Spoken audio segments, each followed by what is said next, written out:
So again, I'm Chris Wilson. I'm excited to be here, Field Since Now, and the Soil Conference. And get an opportunity to really probably talk a lot about just our farm and what we do and why I feel like it's got some pretty cool things going on. And really, what I hope to leave with you guys today is how important livestock is, and in our case, dairy cattle, is to regenerative farming. And make that connection of how they fit into the puzzle. I think a lot of the discourse that we get is that sometimes livestock is maybe not something that we want in the equation for fighting climate change in some of those discussions, but I want to flip that narrative and say that it's critical and imperative to have livestock and how to do it in a way that is regenerative and that does drive to meet some of our challenges that we have in producing good, healthy food in a way that's sustainable. So this is our farm. We're in Coosa City, Wisconsin. We actually have 8 generations on the farm today. Charlotte was born a few years ago, so she would be the 8th. My second cousin, so 8 generations. We were homesteaded on our site in 1848. So we had our 175th family reunion a couple years ago. My dad and aunts and uncles were the 5th generation. I'm actually the 6th generation, which I made the mistake of saying I was the 7th generation and a few things, so it's kind of stuck out there. But the family reunion, we did the math back. I'm the 6th. My second cousins are the 7th, and then Charlotte and their kids would be the 8th. We transitioned organic in 1996. We sold our first quota of milk, Organic Valley in 2000. We've always been a farm that's trying to, Steve's going to tell me to keep going over because I got to use the camera, but we've always been a farm that's been trying new things. And that's something that my dad's instilled in us as a cultural value to always have trial and error, always look for opportunities to get better, always willing to think out of the box. It's why we transitioned probably to organic, because what we were doing wasn't working, and we got to try something different. So we did no-till trials on soybeans in 2008 with the University of Madison, and currently we're effectively 7 families deciding to farm together, and that's been a huge asset for us because it's allowed us to really have things that we're all passionate about and things that we can get excited about every day and try to get better at every day. So as we've gone along this journey of transition to organic and a lot of things that we'll get into, soil health has been at its core, right? So that's our base, and we just had a wonderful presentation by Ann, really talking about all the things that connect back to us that are super important, that come from that base foundation of soil health.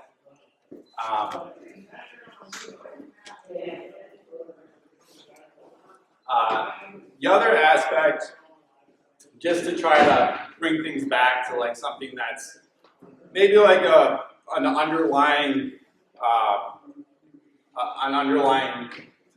point of discussion, is I like to frame things in data. I'm a data guy. So I have been thinking about why does our system, why do we feel successful? What are some of the core features there that it drives down to, and how can I articulate that in data?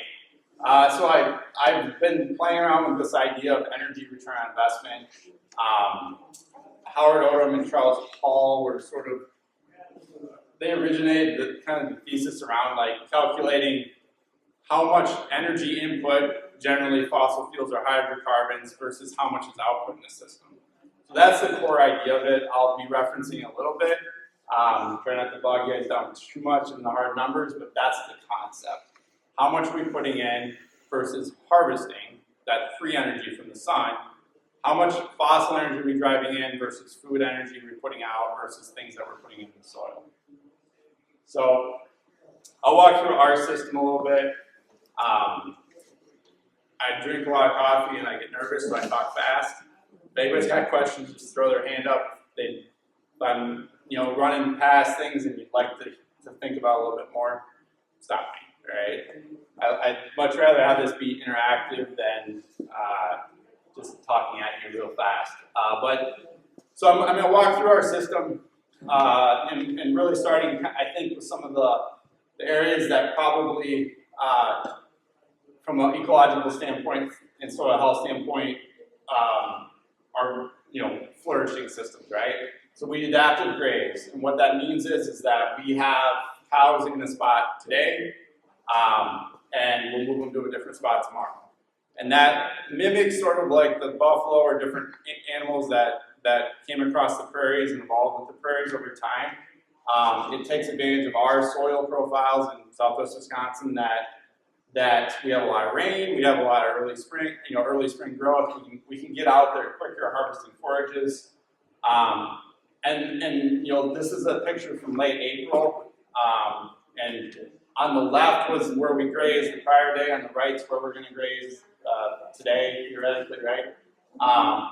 And two things I love about this picture is that you see those dandelions, they're usually that first photo or flower that's sort of popping up, right? Like starting to feed those pollinators that are coming out of hibernation. And then in the background, you can see the field that we don't farm, and it's bare, right? It doesn't have that photosynthesis energy that we're collecting from the sun right away in the spring as that grass greens up and exudates and all those beautiful things that come from that, right? So this is sort of the pinnacle part of the system. You're getting, the cows go out and harvest it, they're distributing the fertilizer, they're disturbing the soil, which is good actually. They're pushing some of that green and brown carbon down in the soil so that it deposits and gets consumed. It's also super low energy input. You've got fencing, you've got, we use a four-wheeler, so we got a little bit of that, but in the grand picture, there's not a lot of inputs in the system. It's basically that cow doing a ton of that work for us, and it's good for her, it's good for the pastures. So the limitation of it is proximity for a dairy farm, right? I can't adaptive graze, all our acres because they're not contiguous. So we're limited to being able to do this for a dairy operation within proximity to milking facilities. Also a cow, generally, once you get over about a half a mile, you start to see negative implications of having that cow walk back and forth so much. I would argue that's not as punitive as it may seem, but there is definitely some impact when you get that far out and they have to walk that far. Even though all our cows have access to water, wherever they go. The other aspect of it too is that this is just a portion of their ration. So especially a 2025 Holstein, they're wired for fairly high producing diets, and if you just give them grass, it actually is not going to meet their entire dietary needs. It's a great component, it's a great base, it's like your salads, right? But if that's all you give her, she's not going to thrive. So this is a component that's part of that stack that ultimately fits into it, but that is a limitation to say, hey, all we're gonna do is raise our cows, and that's all you're gonna get. Well, that's not achievable, at least in southwest Wisconsin. So then going down the stack, so the next part of our system is shifting over to the top side. And I like to start with perennials in our system. So we do grow a lot of hay. And it's actually a alfalfa grass mix. The things that are really strengths about that is we're not tilling the ground for 3-4 years. It's got deep root systems. It as Anna talked a lot about, it exudates, it sloughs, it feeds the soil microbiome. She used that statistic of 30 to 40% of what that plant takes in goes back into the soil. That perennial system is really a big, that map lines up with what we're seeing on soil health from those perennials. And perennials are the one thing that have left the landscape. We just do not see the acres of perennials. And I'll get why that livestock component is so important, but they've left the landscape and they've been displaced with other annual forages that do have higher per year yields, but maybe aren't investing in the soil in the same way. So that perennial system has a ton of soil health benefits because of that. Where it also thrives is that it really manages that nutrient cycle well. So when you think about what we're putting back out there, and generally manure fertilizer, that manure can be, it has basically what the cow eats is what is in the manure, and our manures have a range of P and K and nitrogen, but if we just grew corn silage, and we just put manure on corn silage ground, you're going to see a displacement where that K and especially the P levels are going to start to rise. And that's where you end up with different environmental challenges as well as disbalance in the soil. And ultimately what you see is if you don't have that cropping system balanced with the livestock side, is that manure turns into a waste product instead of an asset. And when you have a cropping rotation that balances what we're putting back out there in more closed loop, it's a continuous asset. So that's important, and I do feel like perennials, being a forage crop, generally speaking, I know they're working on kerns, but like perennials generally are forage based. You need that ruminant to convert it to edible food. So again, that's a limitation. It is fairly labor and equipment intensive, so that's a limitation. And really to optimize it needs to be in a rotation. You can't just grow hay and have that be successful either. One quick question on that. When you say it had one of the limitations, high labor and equipment, you're talking about the haymaking piece of that? Correct. Yeah. Okay. Yeah, that's great. Yep. So that's the beauty of grazing is that they're doing that work. But on the hay system, yeah, there is a fairly high fossil input to harvesting forages. That's just being very forward on that. So the next component or toolbox within that cropping system for us is annuals. And this is, a lot of things that traditional agriculture, what we've heard of, but it is a fairly wide toolbox. We'll grow anything from your corn, soybeans, but we'll grow wheat, we'll grow barley, we'll grow triticale oats, anything that we can feed to a ruminant. And we also do sell some food grade small grains generally within our rotation. But that toolbox gives us the opportunity to try to balance that rotation in a way that we're nutrient cycling, that ultimately we're able to bring cover crops in and do some other things that support that soil health. We're able to put manure throughout the annual process, where we can maybe try to lift up some ground that's been depleted or build it up to be more productive. And we can also, a lot of annuals, not all, but a lot of annuals are grasses and they're nitrogen hungry. And we actually have a nitrogen surplus system on our farm where we're, between the legumes that we grow and the manure, we have a lot of nitrogen. And annuals thrive in a nitrogen environment. That's why synthetic nitrogen applications are so high, because they get a yield off of it.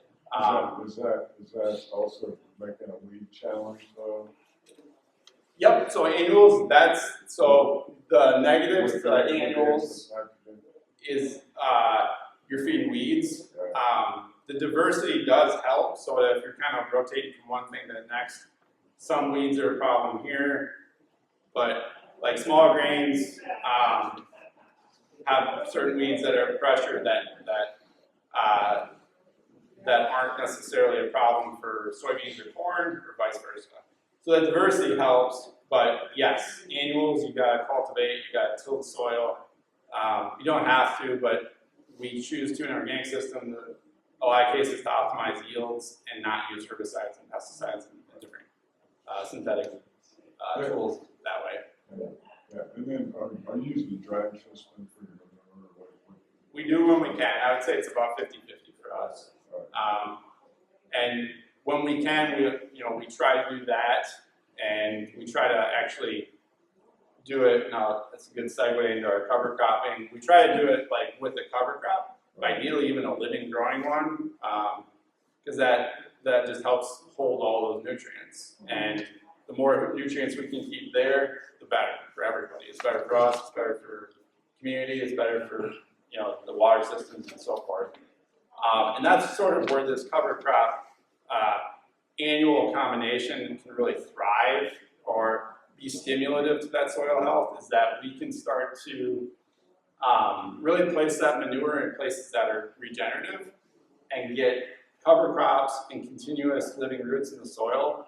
And we do that through a lot of relay cropping. So we, this for example is our no-till soybean system. This is our frosty clover system. Actually both these are no-till. So you can see the brown carbon here with the living cash crop above it, and being able to avoid tillage within that cycle, right? So those things are all good for ultimately for the soil health, and then also harvesting energy and putting it into our soils that we can feed that soil health, build carbon, as well as feed our cash crops that pay the bills.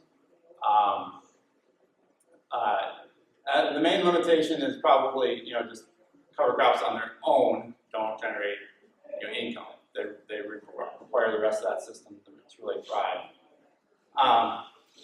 So I guess before I jump to the last slide, any questions or thoughts before we? So to me, livestock for us is sort of they're the utility player in the system. So they ultimately are what we're selling predominantly. We do sell, like I said, some small grains, but generally what leaves the farm for food is milk and meat. And they sort of sit at the center of that system and allow us to consume forages and really grow a larger, diverse set of crops that ultimately are positive for the soil. So without that ruminant, it starts to curtail what we can crop, right? And if we're doing, say, dairy independent of cropping, right, that benefit of the manure starts to become a negative, and so that's where integrating the two together becomes so critical. And adaptive grazing, those things happen together, right? And so that dairy animal for us, and beef animals or other livestock can all play this role, but for us that dairy animal sits in the middle, and they're processing all of that crop into edible food for us that has all those awesome benefits that Anna talked about. And through that, we're also putting manure back on, which I'll get to a little bit in the numbers, but there's a lot of biomass and carbon in that manure, and it's a little bit like your salad dressing for the soil biome if you put it on at the right levels, right? If you're going out there and just drenching it, it's not good for anything, but if you're putting it out there in the right increments, it's a win-win. So the other thing that it does is it does displace a lot of synthetic fertilizer, and I always knew it was energy intensive, and I started putting this presentation together, and nitrogen synthetic fertilizer is crazy. It takes a pile of energy to produce it. So when you look at the displacement of nitrogen, synthetic nitrogen, the amount of fossil fuels we're displacing through this system is very high. And that's ultimately a big driver of that energy efficiency that we see when we run the hard math through it. One of the biggest challenges being a dairy is that it's a 24/7 job. Like the cows always gotta get milked. There's just always work to do, right? And the expertise that goes with all that.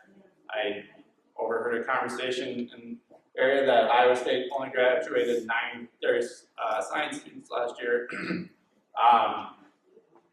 And that out of a school that's got 25,000 students, and that's an animal science school. So we have you know, a shortage of dairy expertise, and that, I think, you know, for a lot of reasons probably, but, you know, it's not easy. But to me, when we look forward in the agricultural system we want to build, like, it's critical that we start to reintegrate these things and bring them back together to really have a thriving, sustainable food production system.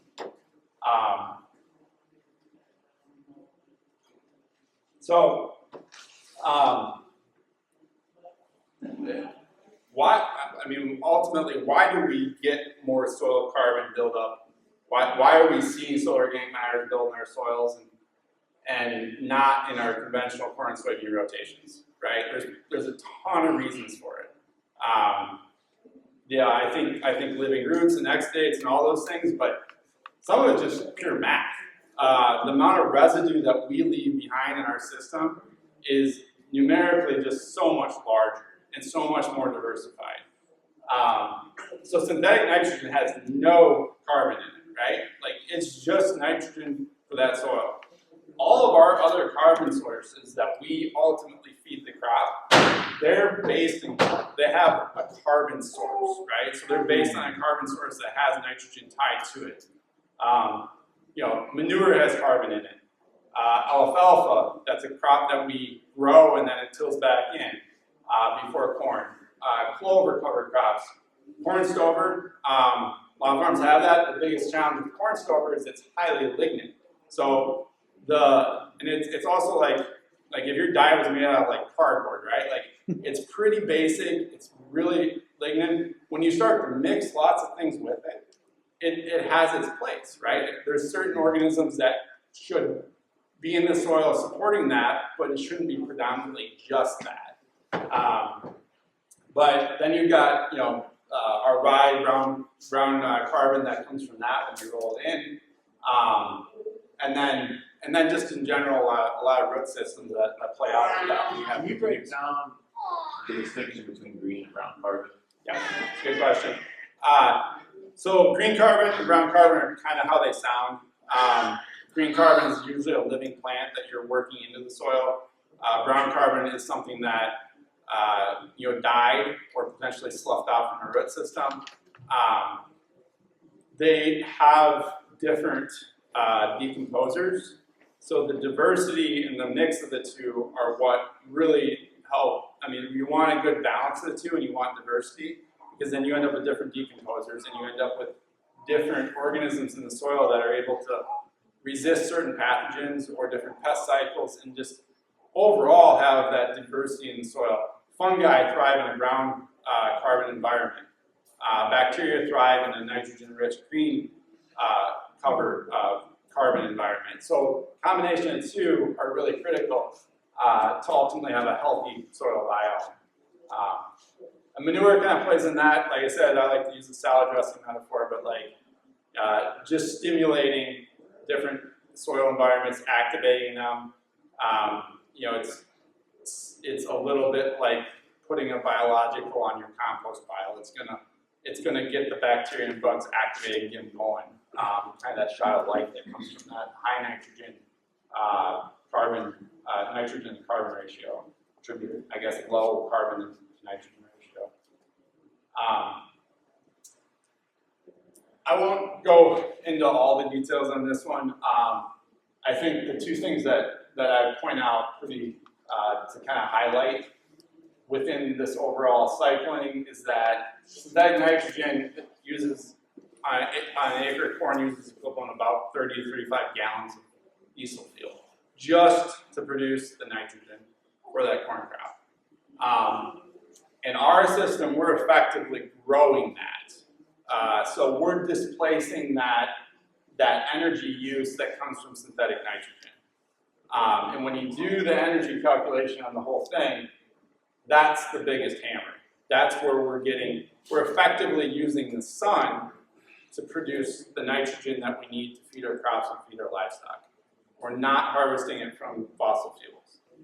And when you look at that integrated system that's growing forages, that's growing these cover crops, like that displacement is, you know, makes it much more sustainable, right? We're not dependent on that huge hydrocarbon number. Now, again, like I'm gonna be an open book, like we do use diesel fuel, right? Like tractors use diesel fuel. It's one of our larger off-farm inputs. A lot of what I look at is how do I make a rotation that ultimately takes out tillage, takes out some of these passes that has soil health benefits and also reduces some of those inputs that, and I do it for economic reasons, but it has a second order effect of also making it a more efficient, more sustainable system. And I won't get into it too much unless people got questions, but I'm looking at how do we over the next 30 to 40 years start growing more or figuring out how to like produce more of our own energy on farm. Have you done anything with the canola? We haven't. Can you repeat the question? Sure. Question is, have we grown canola? Have we tried canola? We haven't yet. I wanted to this year, but I actually ran into problems with finding seed stock for it because I wanted to grow winter canola, not spring canola. Yeah, but for the fuel, that's what Yeah, I mean, we have a blend of biodiesel. Maybe a conversation with your rep. Yeah, it's a good question, but one I can't answer easily or simply, I guess.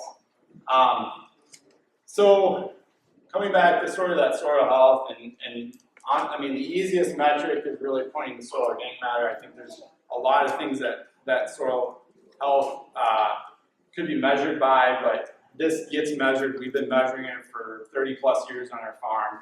So when we take the parcel of land that we manage since that we converted to organic, and we look at where we started from, so we started, so we started down here at about 2%. And that was roughly the late 90s. And through our system, basically over the last 25 years, we've built it up to about 4%.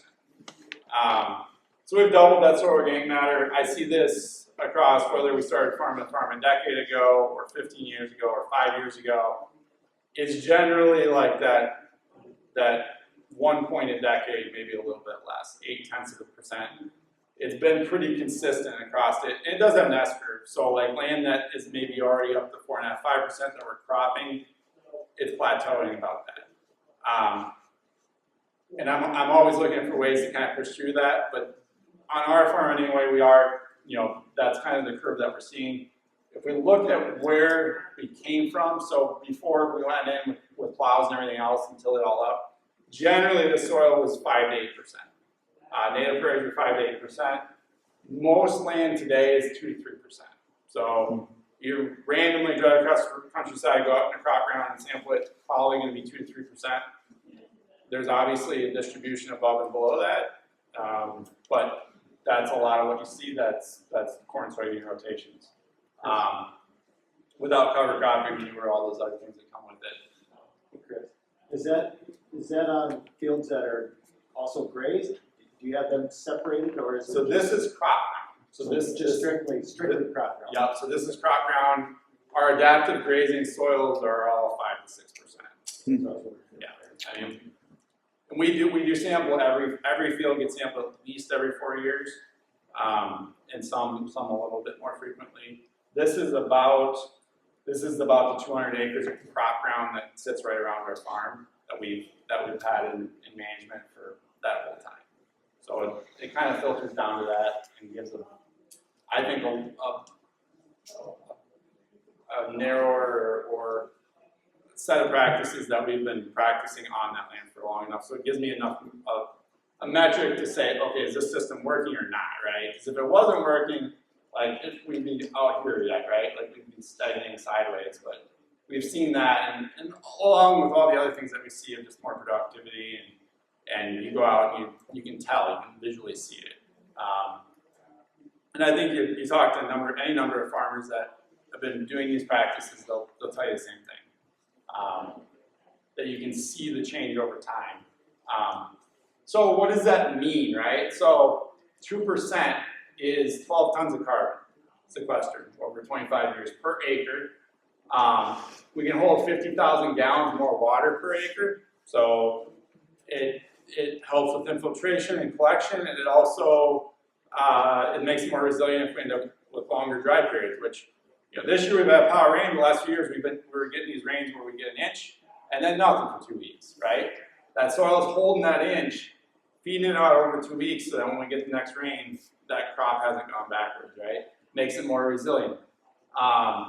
You get inherently, and this is just kind of studies that I looked up, you get 15% more yields for 15% less, nutrients from that soil or inputs needed, whether you're growing it or synthetically putting it in.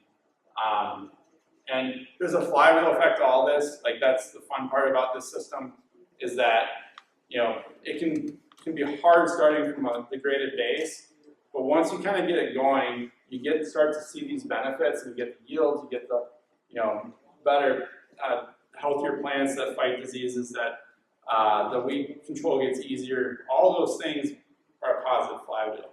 Have you noticed an increase in beneficials or birds and microbes? Absolutely. Yeah. And biodiversity is definitely, and you kind of preempted, not this slide, the next one. A lot of numbers here. This is probably one that if you want to really talk about this concept afterwards, you can grab me, but I ran our farm and kind of did the math on it. And basically for every hydrocarbon input, we're producing the equivalent 3.6 BTUs of milk and meat. And obviously BTU, a hydrocarbon you can't eat, milk and meat you can. So like, we're converting it to good edible food. But here's the really interesting part, is when you actually look at the carbon that we're getting and the energy we're putting in the ground from it, it almost doubles it, right? So that 40% number that Ann threw out there, like, just back of the envelope math, like, that's about right? Like, about 40% of the energy that we're harvesting from the sun is going back into the soil if we're doing things right. And that's more or less when I ran the math on our farm, that we came up with. So just a quick comparison, like, again, why the integration is so important is ultimately, like, a non-integrated system, probably on a food basis of just output, it's not terribly different. I was probably being pretty tough on ourselves and pretty lenient here, but I wanted to try to get a fair comparison, where really I think the benefit that you get from this system is that you're building soil health, you're investing in soil through that process. You're leaving money on the sidewalk, so to speak. But in the long run, you're also creating that resiliency that makes you more financially sustainable as well. So that was really interesting. Again, if people got questions on the actual numbers, that's probably a conversation. We're also assuming in that the other system is at least having a stable resource when it comes to the ground. Correct. And it's not degraded. Yeah, I assume that I did give them actually a point. I gave them 1/4 of the soil growth just to be generous. When I did 0 or declining, it showed a much more distorted difference. Flips that fast. It does. I will say most dairy farms, even if they're using a lot of synthetic inputs and they're non-integrated, they still a lot of times are doing some benefits to the soil versus, it just probably depends on the scale and what situation, right? Like, there's a wide distribution in there. Oh yeah. So biodiversity, right? I like to end on biodiversity and people, because at the end of the day, like, what I love about being part of our farm is 2 things. I get to walk out and move pastures. That's probably the one thing that I do most frequently as a chore on the farm. I sort of the backup pasture guy. My cousin Calvin does most of that day to day, but he needs a vacation. I usually come down and do all that. And I like going out at 6:30 in the morning or whenever the sun's coming up and just sit there and listen and watch the birds. And you would not believe, like, the amount of ecology that is out there in a pasture system versus just a cornfield. Like, it's night and day. You can just sit there and you can hear it and you can see it and feel it and breathe it. So absolutely a big part of it, and it also is something that I think is underappreciated just in what the benefits are when you have that as part of a nexus within a system, is that diversity creates pollinators, diversification, and it's butterflies, it's bees, it's insects, it's all kinds of things. And they keep themselves kind of in check, right? Like, it doesn't create this void for something to come in that nature's trying to fill, because it's full, right? It's competing every day. And if something gets to be too much, something else that really likes it's going to come in and thrive on it, right? So there's this constant like balance that plays out if you've got a balanced system that's supporting that diverse ecology. And you know, water, all different kinds of things kind of flow through that, carbon sequestration. I mean, pastures, adaptive pasture systems are wonderful. And tying back to livestock are key to that system, right? We're probably not going to be eating grass and dandelions anytime soon, right? I mean, you can, you just can't thrive on it entirely. So the animal turns it into higher protein, the higher quality fat that we do need part of our diet to get all those other nutrients. So the last thing I love about this is that I get to go out in the community and talk about what we do, and I get to work with people that are that have all the shared passions and goals. And I think when you look at it from like you know, you just focus on the ecology side, you forget that at the end of the day, like, farms are trying to make it, right? Like, we're all just trying to make it to the next generation and give our kids or our family that opportunity to succeed. Or if you're coming into it new, like a lot of our farm ecosystem is that, but the symptomatic things of like the consolidation of agriculture and all those things is that it feeds into our communities. And the thing about our system is that we keep so many dollars local that we are spending versus those systems that we're exporting out to fossil fuels and chemicals and all those other things. We do buy equipment, right, that gets manufactured across the world.